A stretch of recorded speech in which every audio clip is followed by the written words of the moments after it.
Göğün kutular baksam eğer üzületten ki gözlerim ağlar, yolunu ağlar, yüreğim sensiz hemşe ağlar. El bilir ki sen benimsen, ömrüm günüm öz kalbimsen. Leyla sevsin gözüne dedi, mehmet emecim. Hatta sidiyen gözünü şemhe, müşküle sensiz. Mecnunam nem mecnun davi, var sinemde mecnun davi. Her yaralarda sarılsa, sağalmaz mecnunun davi.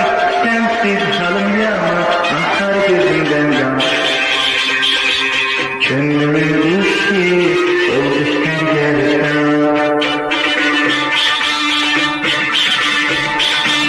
Ben bir aşık, sen bir maran, odur ki bağlıyam sana.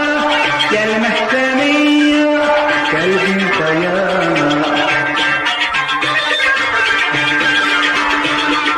Gözlerin başına dönür melekler, sevgi dünyasında sultansın sen. Aklın mesleğleyip aşıklarını, yoksa üzülürsen reyhansın sen.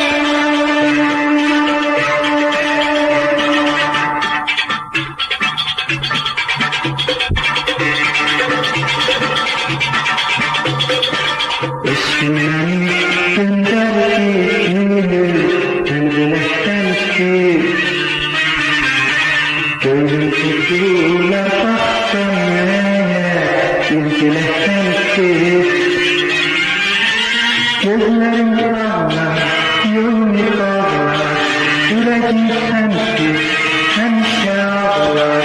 El bilir ki sen benimsen, ömrüm günüm öz kalbimsen. Leyla sevsin gözüne dedi, hizmet emecim.